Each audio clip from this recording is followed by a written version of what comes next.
Hola, buenas noches. Esto es Crímenes de Córdoba.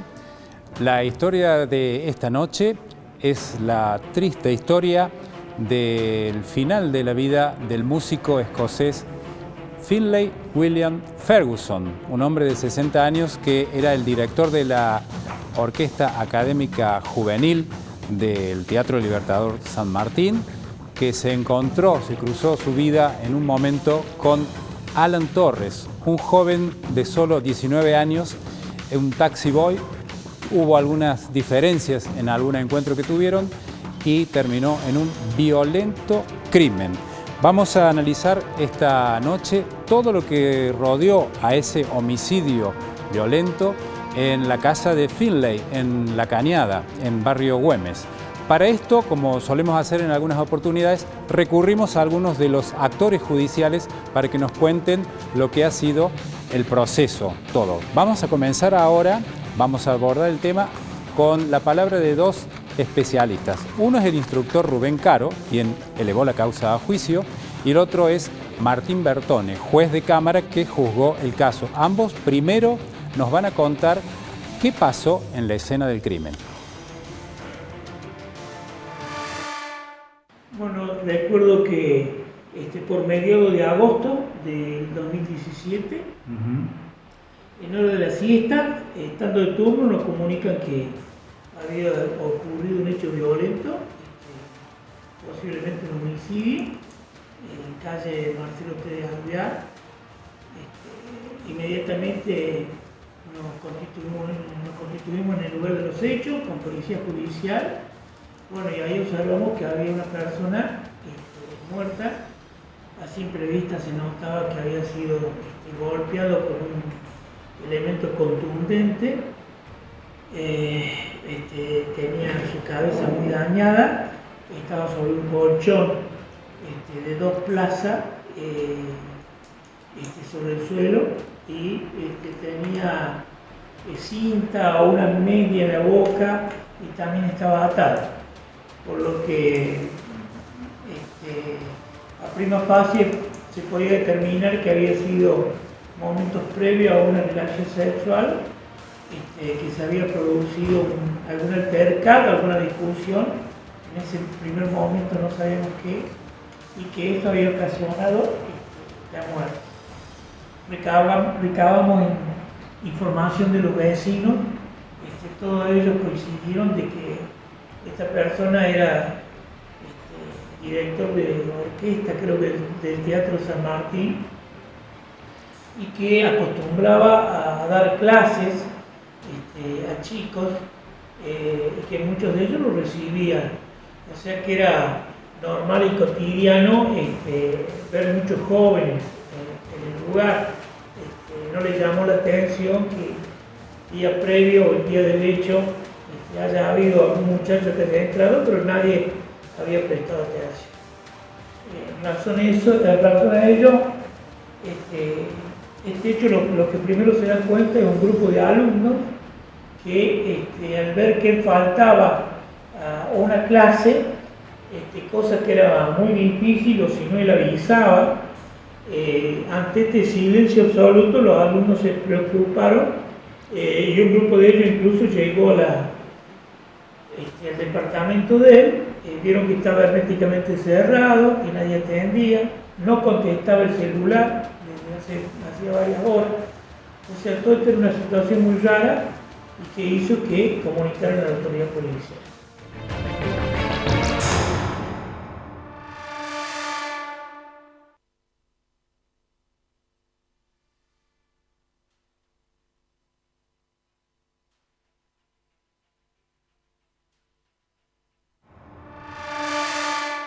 El hecho consistió en que el profesor de música tenía varios alumnos, había contratado en un espacio que no tenía clases ni alumnos, había contratado un taxi boy.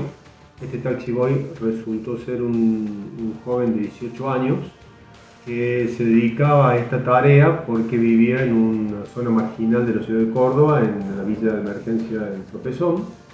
Y allí, concurrió a su domicilio, le abrió la puerta, ingresó y bueno, empezaron a tener el trato sexual para el cual había sido contratado.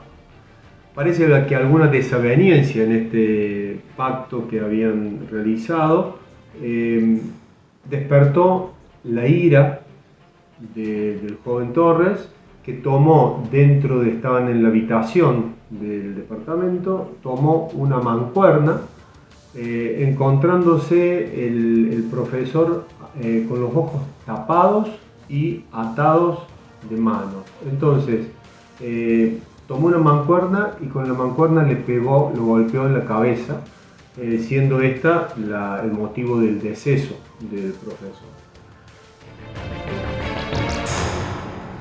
Qué interesante la mirada de uno y otro operador judicial antes y después del juicio.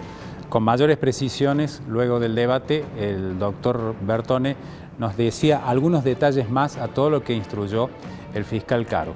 Vamos a ver qué dice Caro respecto de las pruebas que comprometían a quien fue señalado como el autor de este homicidio. ¿Cómo hizo para individualizarlo y luego responsabilizarlo del crimen? Lo escuchamos. En un primer momento se empezó a tomar declaraciones a todo el grupo de alumnos que él tenía para ver cuál era el perfil de la persona fallecida, cuáles eran los últimos contactos que habían tenido. Bueno, de ahí, de la propia declaración, surgió que él era homosexual, que tenía relaciones con hombres, estaba separado. Me acuerdo que tenía, creo que 2 hijos, y tiraron algunos nombres de algunas personas. Fue fundamental, me acuerdo, un chico, un taxi boy, que había tenido relaciones, que había sido contratado por esta persona, y bueno, que empezó a aportar que sabía quién era la última persona que estaba saliendo con el director de orquesta o que había sido contratado. Lo podían inclusive ubicar por Facebook, tenía un apodo y salía foto de él. Bueno, efectivamente, esta persona, por testimonio de vecino, había sido visto en las inmediaciones el día del hecho, por lo cual se constató que efectivamente era un chico que 19, 20 años que ejercía taxi boy como negocio, como salía a laborar, y se lo logró ubicar. ¿De qué modo? A través de Facebook, él daba las direcciones y el teléfono para que los clientes se contactaran con él. El personal policial, recuerdo, logró ir a la casa y se lo citó a la jefatura policial, pero simplemente como un testigo más, una persona. No había ningún indicio para suponer. Y el chico, me acuerdo que se quebró y espontáneamente manifestó que había asesinado ¿Y qué prueba? Durante una relación sexual. Además de esto, ¿qué pruebas se encontró en contra de él? Inmediatamente se ordenó el allanamiento de la casa y familiares, una hermana, colaboró entregando un celular que dice que hace unos días estaban en la casa y se pudo precisar que ese celular le pertenecía a Ferguson, el director de la orquesta, que había sido asesinado. Y luego en un allanamiento, esto lo entrega un familiar, en un allanamiento inmediatamente se logra secuestrar una computadora manual de la persona fallecida, que había sido llevado porque ahí tenía numerosos datos y que podía ser él identificado. Lo que el chico no sabía que el director de la orquesta le contaba a su expareja, digamos, le contaba, le decía que estaba saliendo con él, que era una relación abierta, que cada uno podía hacer cualquier cosa, que fue lo que permitió establecer que él había sido autor del hecho, más esa declaración espontánea y con los secuestros de las cosas que habían sido sustraídos del departamento de Ferguson.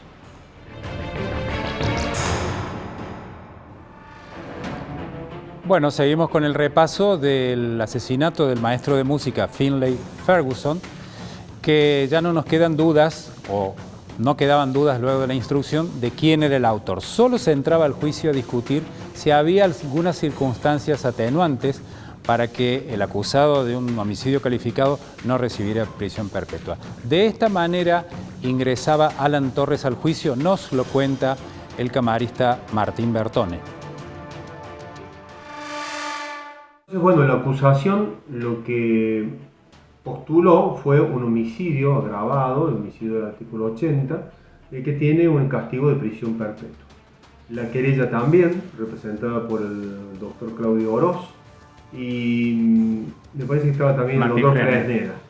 Sí. Y la defensora oficial, la doctora Oliva, hizo un planteo diciendo de que el señor Torres tenía una imputabilidad disminuida, porque las pericias psiquiátricas, que fueron los peritos a declarar y declararon en forma conjunta, esta es una técnica que se empezó a realizar para establecer cuáles son los puntos que tenían en común los peritos, tanto oficiales como de control, como también los puntos en donde disentían. Estas diferencias se quedaron bien planteadas, y una de ellas era que tenía un pase al acto, muchacho Torres, en el cual sus frenos, su capacidad de culpabilidad estaba disminuida. El jurado popular, después de escuchar todos los alegatos y los informes de los peritos, entendió de que sí tenía la capacidad suficiente para entender lo que estaba haciendo, para entender los actos que realizaba, para comprender la criminalidad del acto y para dirigir sus acciones, más allá de que tuviera esta tendencia psicológica a pasar al acto. Es decir, lo declararon imputable y por lo tanto susceptible de declaración de responsabilidad penal y de condena a prisión perpetua.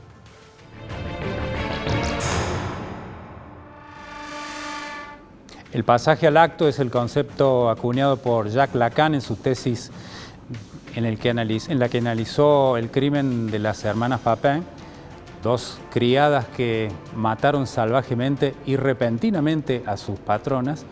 En este caso quedó desvirtuada esa tesis y se admitió la imputabilidad de Alan Torres. Vamos a ver cuál es el veredicto de este juicio a partir de este informe.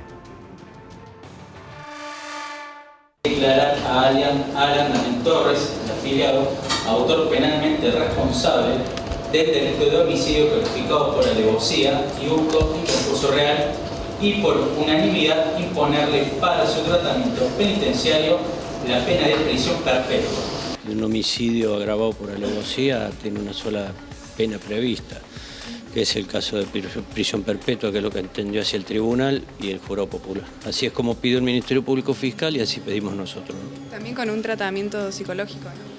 Sí, claramente por las condiciones en las cuales actuó el victimario frente a estas circunstancias, ¿no? Claramente porque también incluso lo invocó la defensa, eso no significó de que no haya comprendido ni dirigido sus actos. Argumentaba no haber comprendido, que había tenido una circunstancia de paso al acto, de incomprensión de la criminalidad, pero bueno, se entendió en el veredicto que no ha sido así, que ha comprendido y que ha dirigido. De hecho, hemos logrado comprobar que todos los actos posteriores son propios de una persona que comprendía esa circunstancia.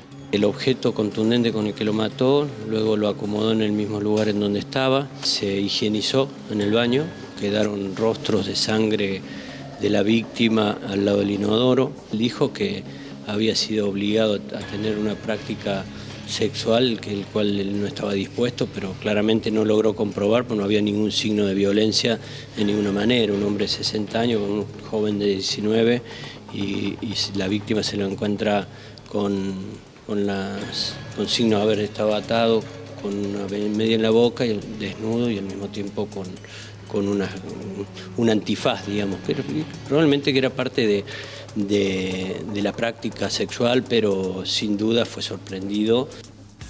Si bien el juicio ha sido un juicio complejo, entendemos que logramos comprobar la existencia material del hecho y por sobre todas las cosas logramos comprobar que el imputado al momento del hecho comprendió y dirigió sus actos, comprendió la criminalidad de los actos y los dirigió. Tan es así que de alguna manera también provocó un hurto de algunas pertenencias de la víctima, una computadora, un celular, etc. Y acomodó algunas de las cosas. Pero que era un poco en lo que hacían foco ustedes, ¿no? Como defensa de Ferguson. Sí, sí, claro que comprensión hubo. Comprensión de la criminalidad hubo, digamos. Lo que nunca podemos saber, lo dijo el Ministerio Público Fiscal también y nosotros, qué pasó por la cabeza de este joven para reaccionar de esa manera, la verdad que no lo sabemos, porque estamos frente a una escena de un crimen donde solamente había 2 personas y la realidad es que uno apareció muerto, ¿no? ¿La familia está conforme con este fallo? Sí, todos muy consternados, ¿no? La verdad que todos muy consternados, un juicio que realmente fue muy doloroso porque estamos hablando de una persona que muy querida, Finlay Ferguson, que realmente nadie podía esperar un final así y también por otro lado no deja de doler que un chico tan chiquito termine en esta circunstancia, ¿no?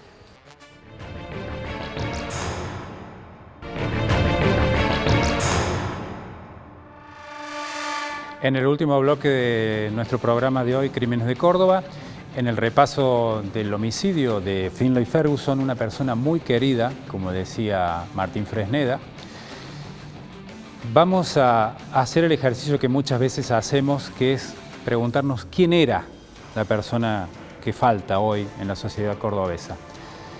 Finlay Ferguson, un destacado músico que se radicó en Córdoba y terminó siendo director de uno de los cuerpos artísticos más importantes del Teatro Libertador. Un año antes de su muerte, en el aniversario del Teatro Libertador, recibía al periodismo y hacía esta entrevista. Él nos va a contar de alguna manera quién era él mismo.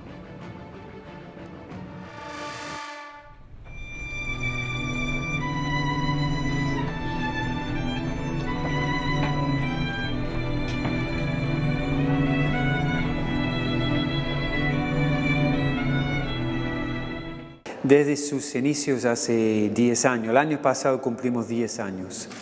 Bueno, normalmente el umbral son los 15 años, pero en caso de algún chico que tiene como especial, no solamente habilidad, pero una cierta madurez que le permite poder cumplir con el régimen, puede entrar un año antes o un poquito más antes, pero eso es bastante raro. La idea es formar profesionales. Entonces, este teatro exporta músicos a otros lados también. Tenemos muchos egresados de la académica que están trabajando en distintas orquestas del país. Creo que ninguna ciudad, o provincia que pretende tener una cultura pujante puede prescindir de tener una orquesta de entrenamiento importante. Pude conversar con la manager de Volonté, que es una persona que conoce todas las orquestas juveniles, todas las orquestas de la Argentina. Y ella dijo claramente, esto es una maravilla, dijo, esto es la mejor orquesta juvenil del país. Entonces yo creo que eso no es una exageración. Una orquesta sinfónica grande, tenemos más de 90 integrantes, gran cuerpo de cuerdas, todos los vientos, maderas y bronces, percusión, arpa, todo. Creo que el teatro es, más que el edificio, es la tradición de trabajo, de equipo, de formar distintas generaciones, uno después de la otra. El edificio obviamente es un edificio hermoso, la sala tiene una acústica excelente, yo creo que mejor que el Colón. Es una sala justo el tamaño adecuado en realidad, no demasiado grande. Sí, el edificio, podemos decir muchas cosas, pero creo que más que el edificio es la tradición que tiene el teatro, que son 125 años, no es poca cosa, es mucho eso. Y haber mantenido eso y haber hecho que puede crecer la tradición del teatro, creo que dentro del contexto social y político de la provincia, creo que es casi único, una tradición tan larga y tan exitosa también.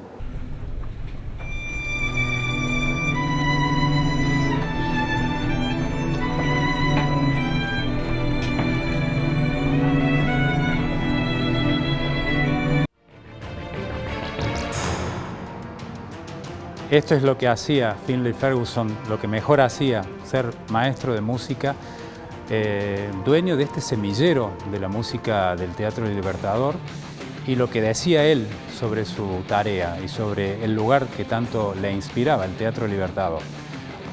Un capítulo de Crímenes de Córdoba que nos muestra lo absurdo que es a veces la historia de algunas personas, cómo termina con un homicidio realmente inexplicable. Como reflexión final, además de esto que acabamos de decir, el otro protagonista de la historia, nos queda la duda si podría haberse tenido otro tipo de salida para una persona que tenía también sus problemas en historia de vida, más allá de la perpetua, si no había otra posibilidad de tratamiento penitenciario, por ahí una pena no tan drástica, una persona que había sido abusada de niño y que llegó a este crimen de una manera seguramente inesperada. Esperemos que les haya agradado el enfoque de este capítulo de hoy de Crímenes de Córdoba. Nos despedimos hasta nuestra próxima edición. Muchas gracias.